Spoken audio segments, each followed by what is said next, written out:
How's it going, folks? Today I want to talk with you about this dry bag that I was sent by Heeta. Actually, 3 years ago, bought a larger dry bag from Heeta, and it's held up across my trips over those past 3 years. And I'm excited to give this one a go and let y'all know what I think about it.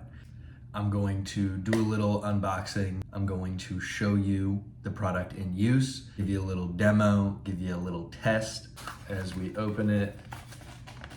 I believe this is the 10-liter orange. So it also comes with a little phone bag, which is cool. Yeah, so that's the 10-liter. You know, it looks larger than it'll pack down to, obviously because you want to fold it a few times to make sure it has a waterproof seal. This 10-liter one comes with a strap that will connect here and here, so you can use it as a sort of like a duffel or a tote. Or my larger one, which I believe is 30 liters, you can basically wear as a backpack. It has 2 of these on either side. So one of the things that I like to check on dry bags, because I use them frequently on trips, they're getting banged up a lot. And I find where they often tend to fail first is at the seals, where the material is connected, or if they have extra patches on them over here, these over time can come off. And you want to make sure that each of them, there's some overlap like we see here on each of these seams. The extra portions are seemingly double seamed, so they're sealed twice over, which is important. You can also see that the seam here has 3 points of contact, which is great. And basically what we're gonna do is, put our stuff in here, fold it 1, 2, 3 times, and then connect it like that. So this is about the carrying capacity you'll expect. I like the 10 liters for things like my sleeping pad or sleeping mat, or extra clothes. Basically anything that's going to be self-contained, anything that has just one thing I'm going for. Because when you have, say, like your sleeping kit, but also a med kit and maybe some like cooking supplies in one bag, it's kind of just like, it leads to some amount of disorganization, having to go for different bags and things like that. Versus say, if I just have, say, like my sleeping kit in here, I'm only going for this when I'm sleeping. I have less chances to open it up, less chances to forget to close it, less chances for the stuff inside to get wet. So you definitely want like a self-contained system. And also I find, while it is kind of a burden to have a bunch of bags, having a few small to medium-sized bags is better than one big one for overnight things, especially multi-night trips, because it allows you to basically kind of Tetris your gear inside of your boat a little better, especially if you're in a kayak. With a larger, say like a 40 liter, it's harder to find a space for that to fit without having wasted space. Whereas if you have a few 10-liter bags, you could maybe fit 2 or 3 of those in the hull of your kayak, and push one all the way down into the back, and it fits in that corner. Whereas a 40 liter, taking up all that space, will leave that triangle in the back completely empty. Just for a quick little example, I'm gonna take my sleeping bag and put it in here instead of the stuff sack. If you're on a boat and you just throw this in your boat, you're gonna be sleeping in a wet sleeping bag. So, that's why it's important to have a dry bag or some way of keeping your sleeping bag dry. So just like you would a stuff sack, you just wanna put this all the way to the bottom and keep stuffing it down to make sure it's nice and compact. You don't need to be too gentle with these, just from experience. They do hold up with some tugging, but also just to extend the lifetime of your dry bag. You don't want to be too rough with it. While it can hold up, obviously, there's no need to like stress your gear if you don't have to. That's my philosophy anyway.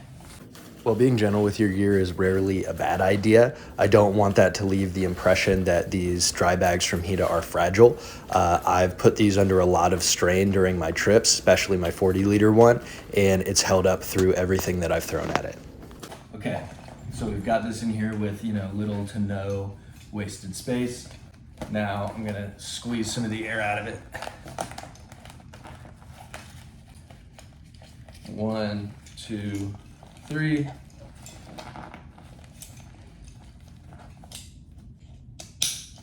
And then boom. See, I've got my whole sleeping bag nice and dry. I've got a little handle here if I want to use that, or you can put it over your shoulder, hanging like that. So something that I would actually like to see is if I can also fit my sleeping pad in here. It's a little harder with the sleeping pad to just like stuff it.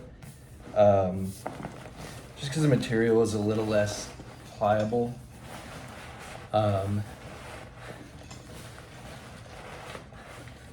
But at the same time, I don't think you need to like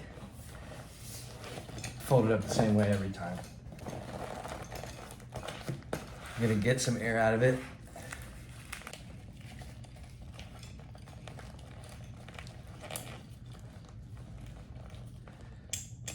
And right on. So this fits both my sleeping bag and my sleeping pad, which is very cool and actually resolves some of an issue for me. One thing to keep in mind is, you see how I still have a little bit of space here, and it was not difficult for me to clip this. Like I can still move it around a little bit. Overfilling these can possibly decrease the watertight seal. Let's say if you only fold it twice, you know, the bag is no longer functioning properly. Or if you have bits of what's in the bag rolled up in here, it's also not a good look. But even if both of those work out, overfilling your dry bags puts unnecessary stress on your gear, which again is something that like we want to avoid when we can. You know, obviously like use your stuff, that's what it's there for, but don't abuse the gear, you know? Because if you use these things right, they'll last. So let's take this out to the field, let's fill it up with some stuff and see if it stays dry. Out at the creek, this dry bag performed exactly as it should. I was able to get water on it, literally throw it in the creek, splash it around, get water all over it, and all of my stuff stayed dry.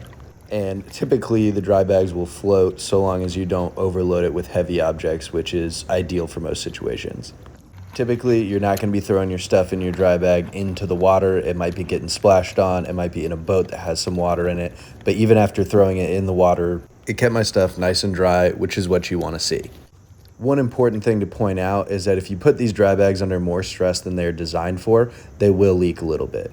On the left of the frame at the top of the dry bag, you can see some little bubbles, and that's where water is slowly leaking into the dry bag. Keep in mind that Heeta specifically mentions in the product description that these are not meant to be used underwater or submerged. Considering that, I think it's still pretty impressive that after putting the product through more than what it was designed for, my sleeping bag still only got a little bit wet at the top edge of it. I did the same test with my 40-liter bag, except for I have my tent in this one. This is a Marmot Limelight 3, so that's a 3-person tent that is not designed for lightweight travel. It's a big tent, and it's still only taking up half of this bag. Small bags can be nice, especially for fitting things in a kayak, but I do a lot of canoe trips, and this 40-liter bag is actually really nice to fit large objects like my tent. Overall, I definitely recommend these dry bags from Heeta. They're affordable, they're effective, they're durable. It's hard to ask for much more than that. It took me a bit to find a line of dry bags that were both affordable and still kept my stuff dry, so I'm glad that I found these ones from Heeta.